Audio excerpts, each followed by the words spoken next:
religion of peace. Is it really?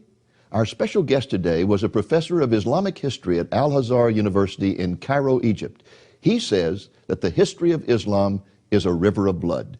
Greetings in the name of Jesus, our blessed hope. I am Dave Reagan, Senior Evangelist for Lamb and Lion Ministries, and I am delighted to have with me this week a very special guest by the name of Mark Gabriel. Mark is a former professor of Islamic history at Al-Azhaar University in Cairo, Egypt, the world's premier Islamic university. Mark, let's begin by talking about your upbringing in Egypt. Were you born and raised in Cairo?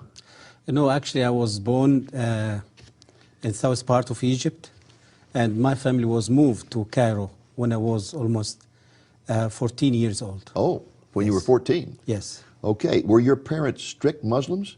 They are. Very devout. Not the secular type of Muslim that we often encounter in this country. No. In fact, you had an uncle who was an imam, wasn't he? He's a clerk, yeah, Muslim clerk, and imam also. Wasn't he the one who first began to inspire you to memorize the Quran? Yes, he took me when I was 5 years old, and he started helping me memorizing the Quran. And is it true that by the time you were 12 years old, that you had the Quran memorized? Absolutely. I spent almost 7 years exactly to finish memorizing the entire book. Now, Mark, Yes. I have a copy of the Quran that is about Yes. that thick, and Yes. it's in very small print. Yes. We're talking about quite a lot of material there. Exactly. The size of the Quran actually is exactly like the size of the New Testament. So you had a book, the equivalent of the New Testament in length, memorized by the time you were 12 years old. By heart, absolutely. And you yes. had it memorized in classical Arabic, right? Exactly, because the language of the Quran, it's classic Arabic. It's not dialect Arabic. It's not the Arabic you speak on the streets. No, absolutely And not. probably at the age of 12, you didn't understand all that, did you? No, even when I finished my secondary school, only when I start to really my high school, I start to recognize the meaning of the verses of the Quran and the Yes. teaching of the Quran.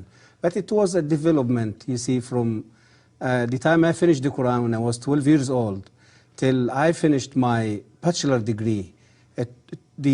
From time to time it was a development taking place in understanding the meaning of this Yes. book.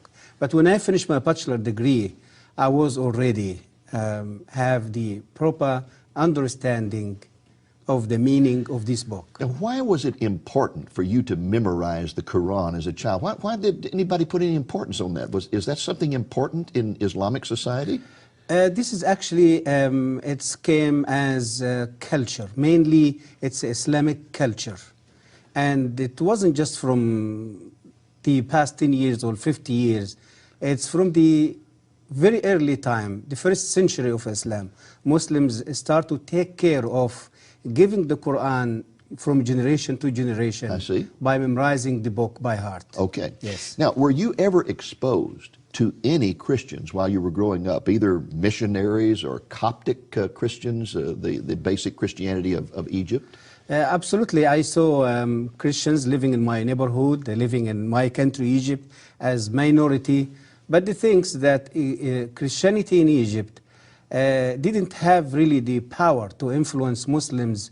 And this is the reason why I wasn't influenced by this type of Christianity during all my life, because the Christianity in Egypt is so tradition. Yes. More than 90% of Egyptian Christians, they are tradition. A very liturgical type exactly. of yes. But there is one incident happened when I was a little child with a Christian priest from that church. What happened in that time really was left a huge influence over my spiritual life. Tell us about it.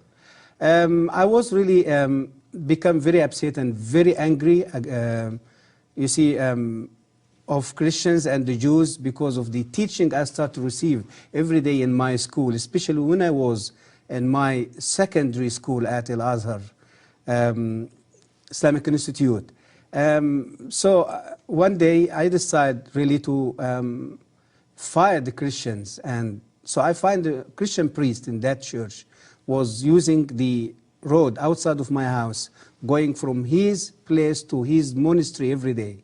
So every day I stand in front of my house and I start to just hit him with with the stones and with, you see. How old were you at that time? And that time I was 13 years old. And you're throwing stones at a Coptic priest? Absolutely, and I injured his head. I injured him in his head terribly, and they took him to the hospital. But this man, when he get out of the hospital, he just came just to find out what's going on with me, why I'm treating him that way. He came back and found you? Yes, yes. And he know my house, he know my family even.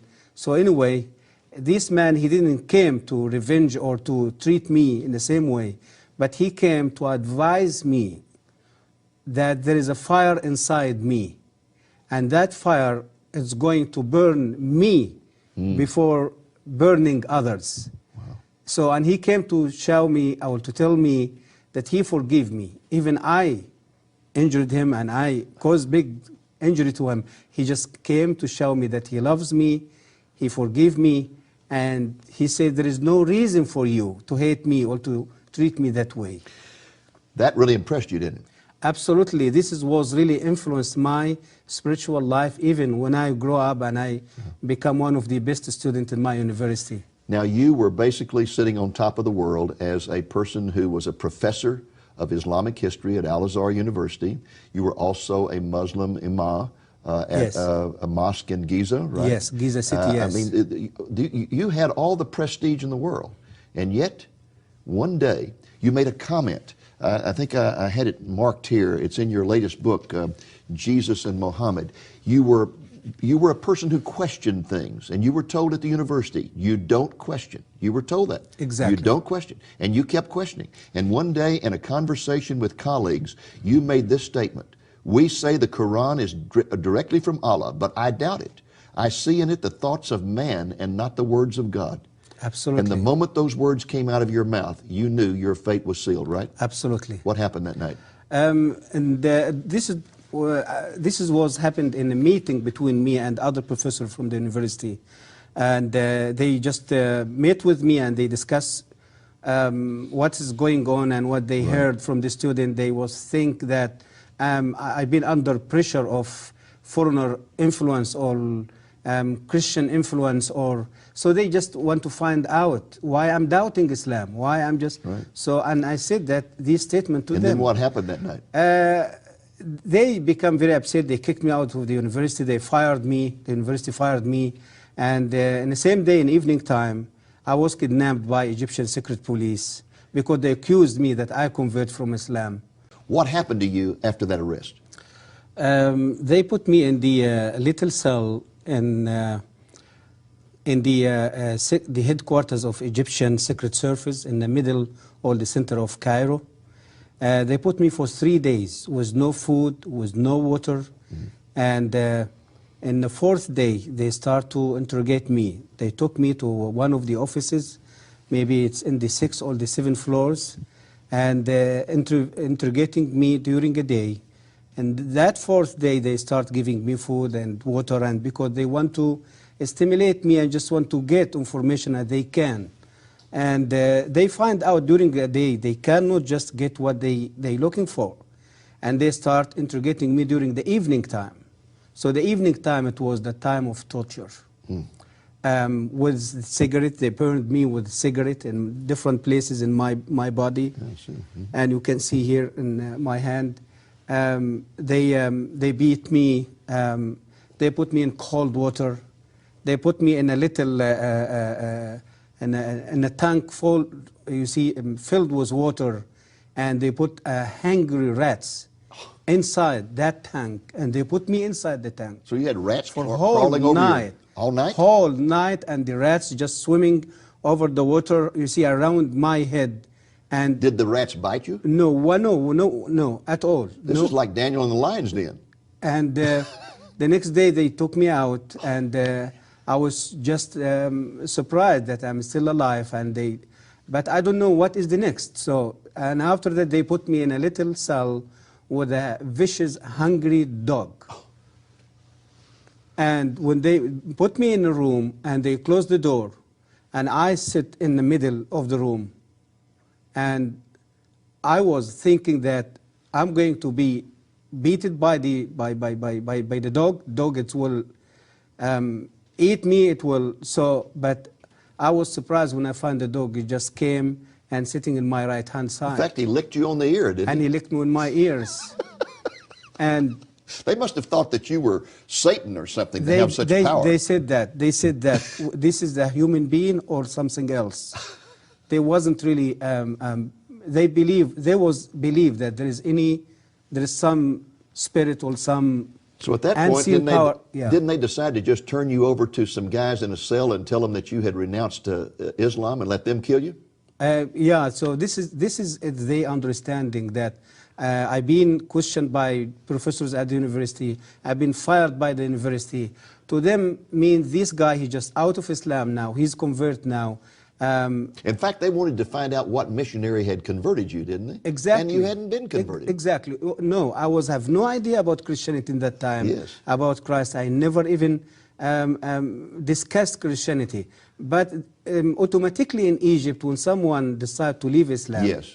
they will accuse him automatically that he became under pressure from church or some Christian and he converted to Well, Christianity. how in the world did you get out of that situation without losing your life? I was crying before the God who was created me in that time. I wasn't know who is. Yes. After 15 days, my uncle, he was working as the vice president of Egyptian parliament. He was visiting Russia at that time. When he came back and he heard about my kidnapping, and so he came with permission from the government, and he came with his car and he took me out of the prison. So you got out of prison due to the political influence of a relative who had been out of the country. Absolutely. And then when you went home, I understand your father tried to kill you. My father, he tried to kill me later, after 1 year searching for God, find out who is God, you see, till I received a Bible from a Christian pharmacy. So when I start reading the Bible, I start to find the truth about Christ. After I give my life to the Lord, I lived 1 year, whole year as a secret believer. So when my father heard about my conversion, he shot me with his own gun. He tried to kill me. So you were given a Bible by a Christian pharmacist, and that brought you to the Lord. Yes. And when that happened, your father decided to kill you for the honor of the family, I guess. Because, he just felt there is a shame going to be over him and all the life, or the family, even the community. The people. So he shot at you several times and all the bullets missed. No one bullet missed me, about maybe 5, 6 bullets. I understand that your sister finally got your passport, got you out of the country, and where did you go? When my father, he just shot me and tried to kill me, I was running away from his faith, and I went to my sister, and in my sister's house, I put the whole situation in front of the Lord, and the Lord showed me to get out of Egypt in the same evening, same day. My sister helped me. She brought my stuff. And where did you go to when you fled? I fled to South Africa by the road, traveling from Cairo to South Africa for 3 months over the road. And I was the first Egyptian who did overland journey between Cairo and Johannesburg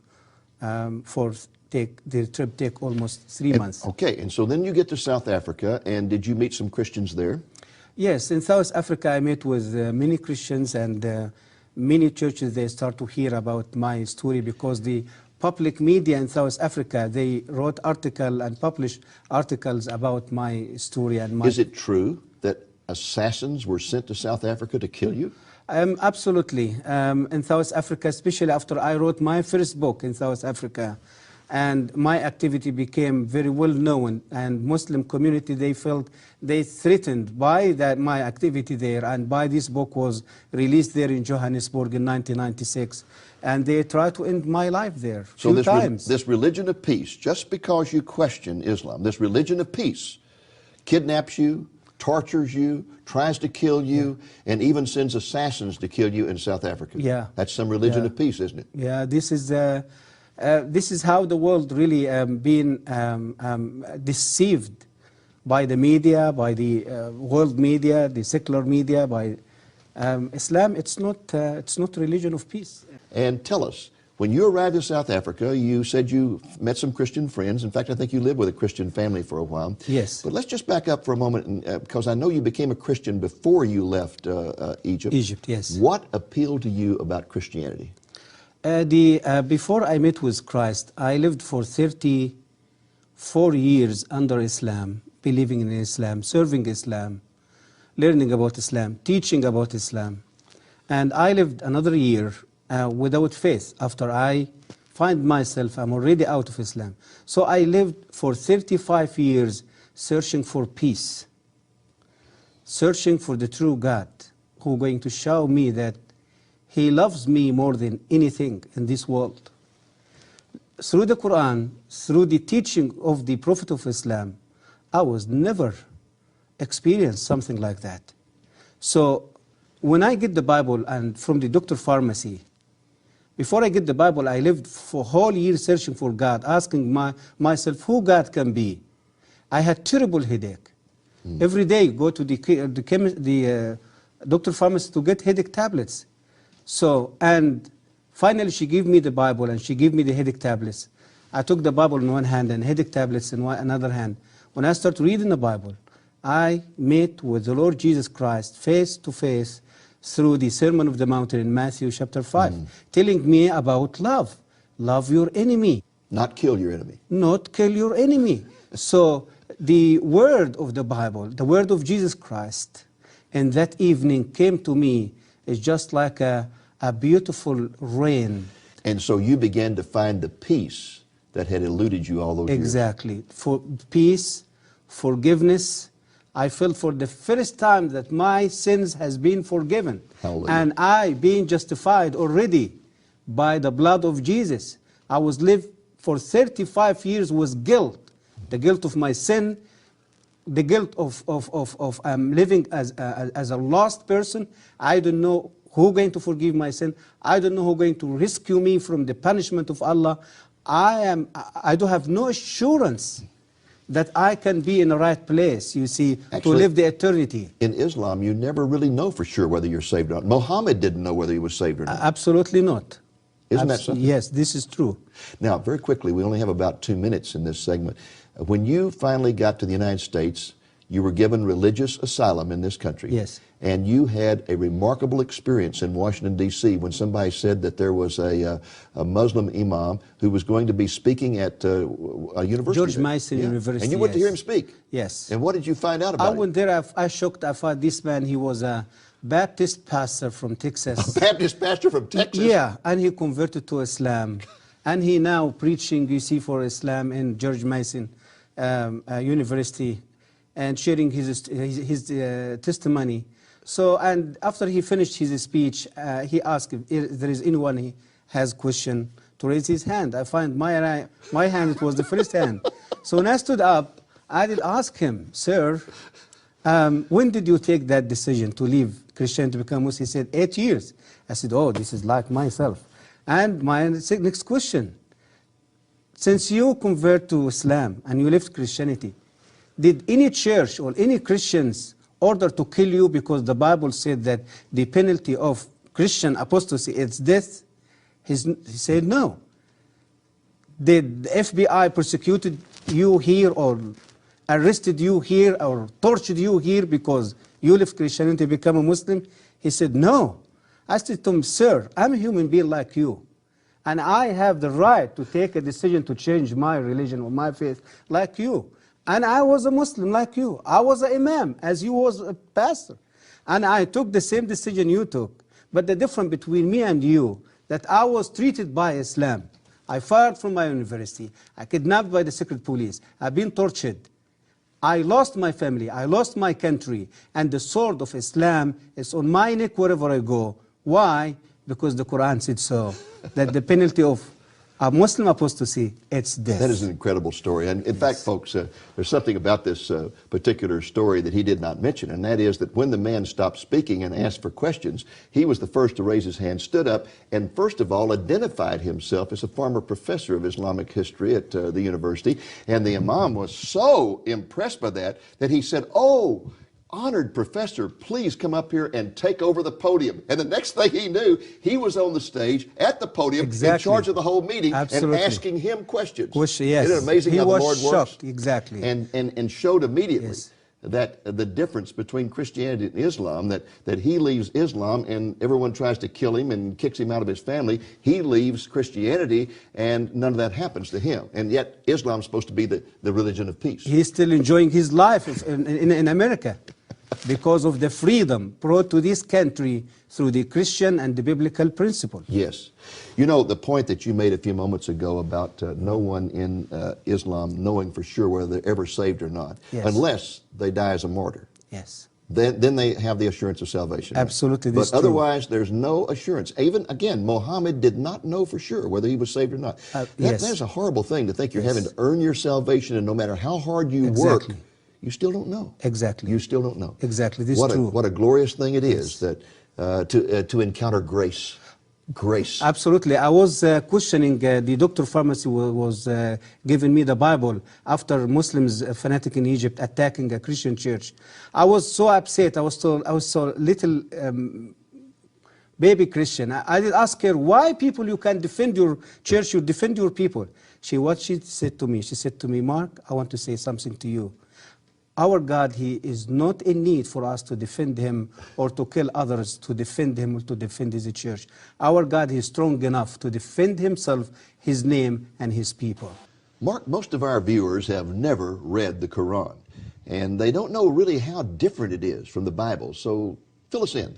Give us a comparison here between the Bible and the Quran. Yes, the Quran, as Muslims believe, consider the holy book of Islam.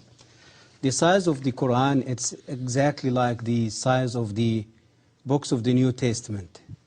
And the book contains 114 chapters. Which are called surahs. Which called in Arabic term, Arabic language, surahs. Okay. Exactly. And the book, it's considered, as the Muslims believe, the word of Allah, who was revealed directly from Allah to Muhammad through the angel Gabriel. Okay. Now, how does it differ, though? I mean, an average person, let's say an average Christian, has read the Bible, and he's aware that when you start reading the Bible has lots of stories, and it tells this story and that story, and the relationship with God, the nature of God, is taught through stories, but you don't find that in the Quran. No, actually, the Quran it wasn't really organized logically. And when the Quran usually discuss about a specific story, for example, like the story of Abraham, or the story of Joseph, or the story of Moses, you're going to see that these stories, it's in all over the Quran. All over. So you it's have... like somebody shot a shotgun. And exactly, exactly. And the Quran, even when they translate the Quran into English or another foreign non-Arabic language, they just transfer the meaning of the Quran, you see, to the English or another language. But even even you try to study the Quran, learn about the Quran from the English translation, you're going to miss more than 60% or maybe 70% of the real meaning of the Quran. I find it one of the most difficult books I've ever tried to read in my life because it is so disjointed. It just, there's a sentence here and then the next sentence may not have anything to do with that sentence and the one after it may not have anything to do with it. It's like in American literature we have what's called stream of consciousness writing, where the person just writes whatever pops into his mind. And he may be talking about a carnival here and about going to church there and whatever, and it just has no relationship one to the other. It's very difficult to follow. Exactly, exactly. Now, the Quran is supposed to be the words of Allah. Yes. The Hadith is another book in the Islamic theology. What is the Hadith? The Hadith, it's the word of Muhammad. In other words, the Hadith, it means what Muhammad said and what he did. So it's just, what you call it, it's the record of Muhammad. Okay. His life, his activity, his word, his action, his teaching, and the Muslim call it Hadith. So one, the Quran, is supposed to be the words of God. Yes. The other are the words of Muhammad. Hadith, it's the word of the Prophet Muhammad. And are they considered to be equal or what? Muslim, they are required to believe in the both books. Okay. Muslim, it's not enough to just believe in the Quran and decline or deny the Hadith. According to the Islamic law, if any Muslim going to deny any of the basic teaching of Islam, he will be converted, he will be out of Islam. And Hadith, it's one of the most basics you see, in Islamic faith. Okay. Now, another difference between the Quran and the Bible is that the Bible was written by individuals like Moses or Paul in the New Testament, where they sat down, they wrote letters, or they wrote histories or whatever. But Muhammad never did really just sit down and write the Quran or write the Hadith, did he? No, he just simply, for example, with the Quran, he was usually in trances and he would make statements and people would write those down. Exactly. And all that was compiled later on after his death, wasn't it? Exactly, yes. And the Hadith is just statements that were compiled by compilers. It might be statements that wives remembered or friends remembered or whatever, and they just kind of put them all together. Exactly. All right. Exactly. Now, in the Quran, there are a lot of contradictions, as well as in the Hadith, a lot of contradictions. Yes. For example, you can find verses in the Quran that talk about loving Jews and Christians. Yes. And treating them with respect. Yes. Then you can find verses that talk about killing them. Exactly. How do you account for these contradictions? Did Allah change his mind? A Muslim, they justify this contradiction by Arabic term, and Muslim and Islamic principle, they call it naskh. Naskh or nask. This principle means that the future verse going to come, it's going to decline or cancel the what you call it, the previous verse. Okay, so a later verse, yes, would cancel out an earlier verse. Exactly. This that is, might contradict with it. They call it naskh. If you ask them, but why Allah do that? They will say He do that for the benefit of Muslims and for the benefit of the human being. For example, I remember you giving an example about alcohol. Yes. Give us that example. Exactly. Like, for example, when Muhammad started to preach about his religion, the people in Arabia at that time, they was alcoholic addicts. They loves alcohol. They cannot live without alcohol. And he finds it's going to be too difficult if he's going to give them a command to stop drinking alcohol and to obey his command. So what he did, he just gave them a halfway command. He said to them, no problem, keep drinking alcohol, but when you're going to come to pray to the mosque, you have to stop drinking alcohol till you finish your prayer, and after you finish the prayer, you can go back and drink alcohol again. So after a while, he came back to them and he said, no, this doesn't work. No alcohol going to be allowed anymore. And another verse came and canceled the previous verse. And Muslims, they become very upset, very angry. But how come? We can't do that. And a later verse says, okay, don't worry. Be patient. Believe in Allah. Believe in His Prophet Muhammad. Believe in His Quranic word. And if you're going to have the ability and you're going to stop drinking alcohol in your life, Allah, He is not going to forget that. He will reward you with a river of alcohol in the paradise the day when He's going to send you to the paradise. So we go from just drinking alcohol occasionally to not drinking it during prayers to not drinking it at all to you're going to have a river of alcohol in heaven. Exactly. This is the development of the contradiction, you see, of the teaching of the Quran. And you find the same in the attitude toward Jews and Christians. Absolutely. At the beginning, it was one of respect and honor, and then when they did not accept His revelation, He turned against them and began to argue, you must kill them. Absolutely. Firstly, it was a development also was taking place in this subject, in his relationship with the Jews and Christians. Firstly, he started to adore Christians and Jews, saying a wonderful thing, people of God, the people who carry His word, the people who protect His word. And later, he said, yes, you are these people. But listen, I am the final prophet, came with a final testament. You have to believe in me. Means he started to debate them and reaching out them. So they refused. They asked him sign. The Quran says so. Ask him sign. Give us a sign that we can believe. So, and he cannot give a sign. And he went back to Allah and cried before Allah, help me to perform miracle or to give sign to these people that they can follow me. And Allah became very upset with him and said to him, okay, listen, go back to these Jewish people and these Christian people. Tell them Allah gives you plenty miracles in the Old Testament. And always you rebels and against Him. No more miracles. It is only one way to submit to Islam to accept Islam or to pay the tax, and if you refuse to do so, you will be killed. So it was development also taking place in this, you see, in this contradiction of the teaching of the Quran toward the Christian and the Jews. Mark, let's talk a little about the Muslim view of Jesus. I read in the paper recently where a Muslim imam was invited to speak at a large Christian church in the Chicago area. And when he got up to speak, the very first thing he said was, I want you to know that we Muslims love Jesus as much as you Christians do. Was that an accurate statement or not? It's not. Absolutely it's not. And the statement of this man, it's a deceitful statement. Why? Because the image of Jesus Christ in the brain of Muslims, in the Quran, in the Hadith, in the teaching of Muhammad, it's totally different than the biblical Jesus. The Quranic teaching and the Islamic teaching about Jesus, it's Jesus, just he is the son of Mary. He was born from Mary through a miracle performed by Allah. And he cannot be the son of God. He cannot be God. He wasn't crucified.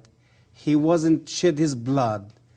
All the biblical view about the identity of Jesus Christ, it's misinterpreted by the Quran and by the Islamic teaching. When this man say a statement like that, he absolutely deceived the Christian congregation in the church as the Muslim imam after September 11. Yeah, just trying to get them on his side. Exactly. Right? Yeah. Deceived the world through the secular media by telling that Islam it's a peaceful religion.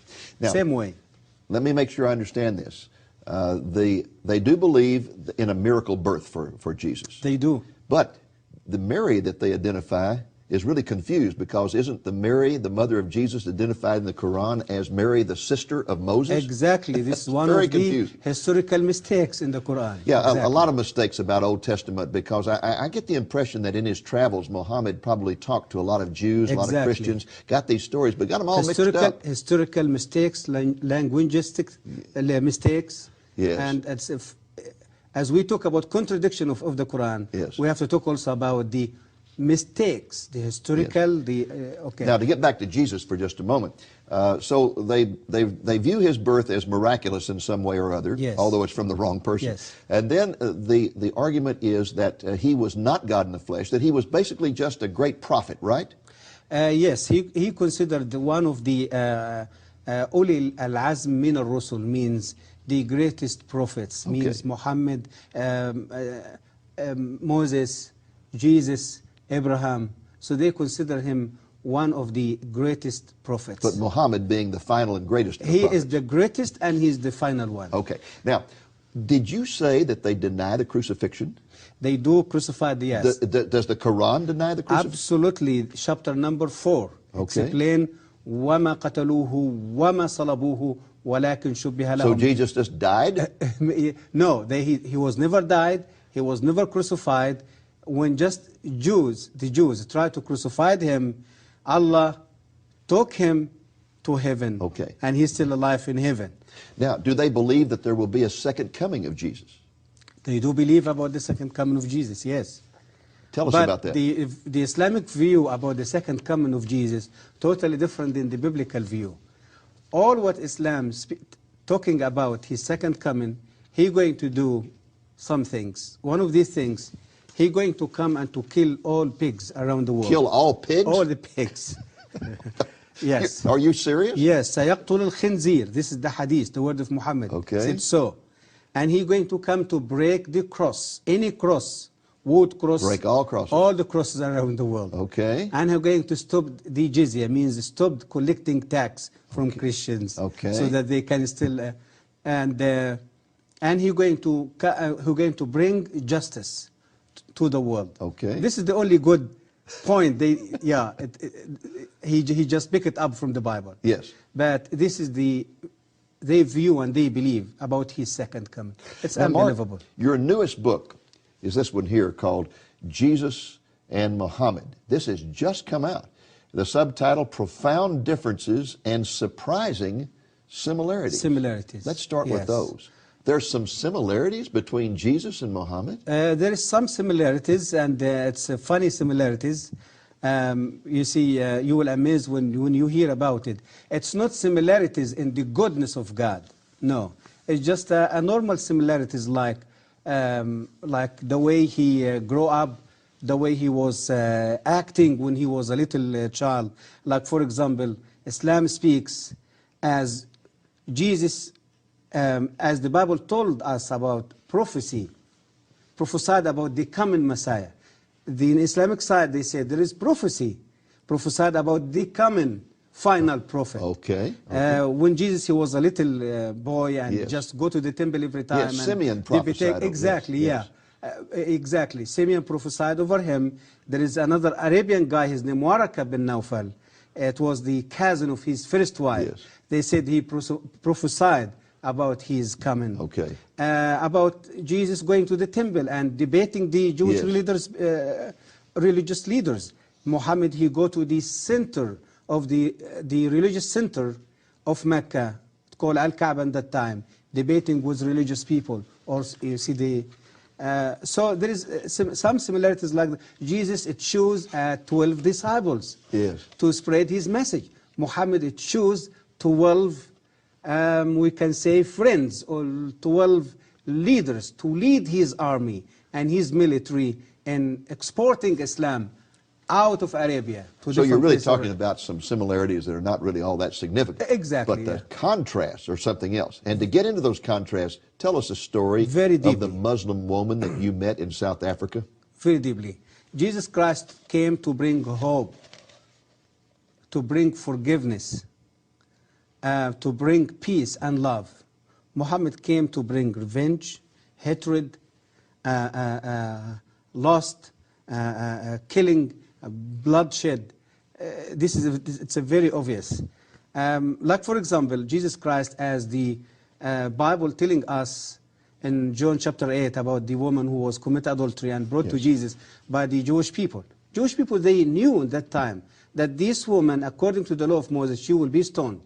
But they came to test this great preacher and teacher in Jerusalem. What are you going to say about that? And you know the story. He confronted them. He asked them, if any one of you live with no sin, just come and stone her. Because they knew the fact about themselves that they are sinners. They left the woman in front of him and they just walked away. Jesus came to the woman and asked her, there is any one of these people judge you? She said, no. He said to her, even me, go back and sin no more. In other words, Jesus, by what he did and said to this woman, he fulfilled his word that the Son of Man came not to kill or to destroy, but to give life. That he is the way, he is the truth, he is the life. He Now, came what to happened, bring life. What happened when a woman in adultery was brought to Muhammad? The history repeated itself in an amazing way when 600 years later Muhammad received Muslim woman adultery. Muslim woman was commit adultery, and the reason that Muslim brought her to him because the Islamic judgment of adultery wasn't established yet in Islamic law. So Muhammad asked the woman, do you really commit adultery? She said, yes, Prophet, and I'm pregnant now.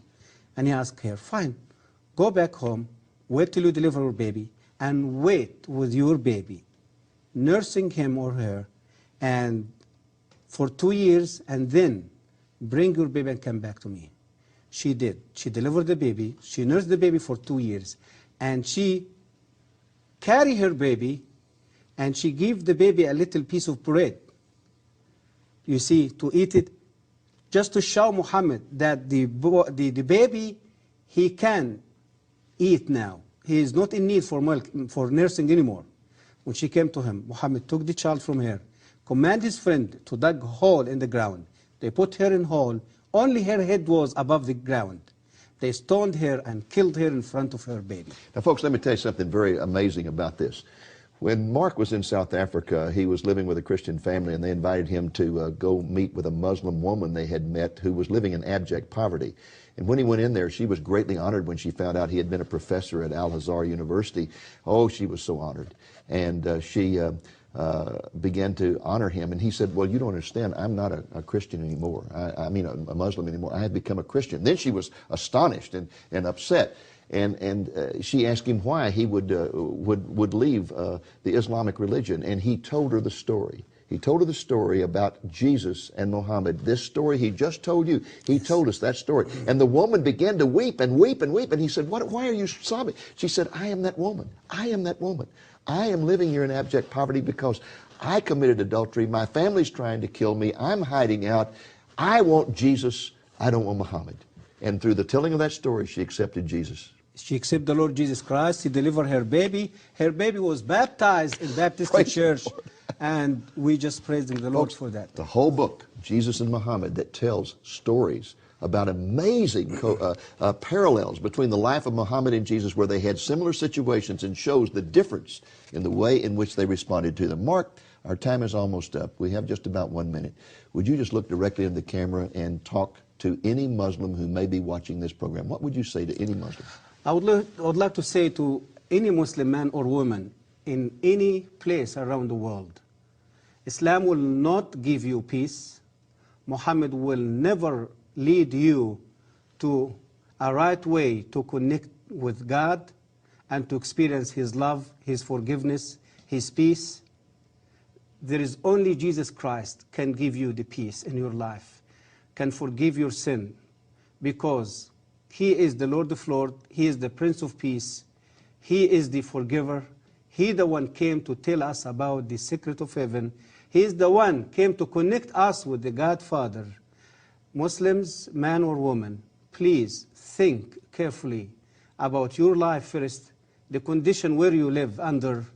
Look about the miserable life which Muslims living in any part around the world. Hatred, bloodshed, killing, conflict, terrorist. There is only way for you to get out of this mess is just to accept the Lord Jesus Christ as your Lord and your Savior. And by meeting with Him face to face, you're going to experience the gift which you're going to receive through Him.